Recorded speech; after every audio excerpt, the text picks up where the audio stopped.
Sea Ranch is a planned community. It's 10 miles long and about a half a mile wide.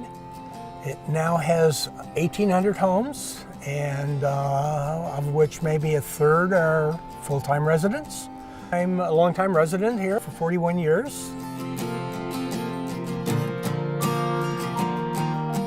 My task, my job, is to connect people to place through its history.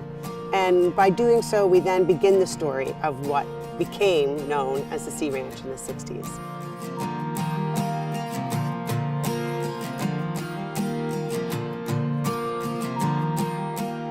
The Sea Ranch itself is based on two philosophies, an architectural philosophy and a landscape philosophy. The architectural philosophy is about structures responding to the specific conditions of their placement in the environment, so that each home within this homeowners association is actually a unique expression based on its placement in the environment.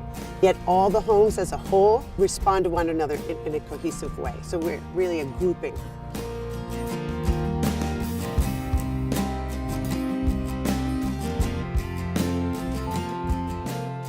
We have redwood trees here. We have the ocean here.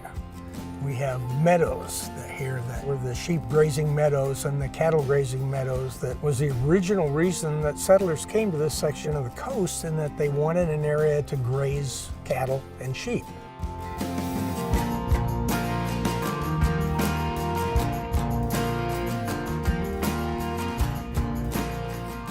The sea ranchers have always kind of dragged their feet on the coastal trail. Sea Ranch probably represents the largest block of private property in Sonoma County along the coast. And consequently, since it's private property, there's very little public access. And right now, the public access through Sea Ranch is lateral access, meaning it's just to access the coastline, not walk along the coastline.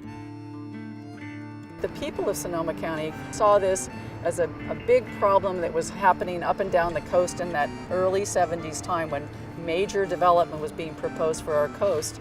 And their concern was that the coast would be walled off for just the wealthy. There's a long history of a small group that got stronger and stronger and stronger to support a coastal protection agency. They helped pass Proposition 20, 1972, which created the California Coastal Commission. And one of the big mandates of the California Coastal Act, which is the law under which the California Coastal Commission works, is to maximize public access to and along the coast. In other words, the California coast is for all citizens of California and the world. So when this law was passed and created this new state agency, one of the things that was mandated to the California Coastal Commission was to develop a plan to provide public access at the Sea Ranch. There's parking lots spread along this 10 miles of Highway 1, and then a footpath that goes down to various points along the Sea Ranch. Now there's a piece of the coastal trail that runs the northern part of Sea Ranch, and it goes directly into Olalla County Park. There's some lovely trails in Sea Ranch, but they're not all open to the public. I've walked along a lot of them, and there's just beautiful little inlets. You can see huge waves going over rocks, lots of wildlife. I would hope that someday they will be open to the public, but that will take the people who live at Sea Ranch agreeing that that seems like a good idea.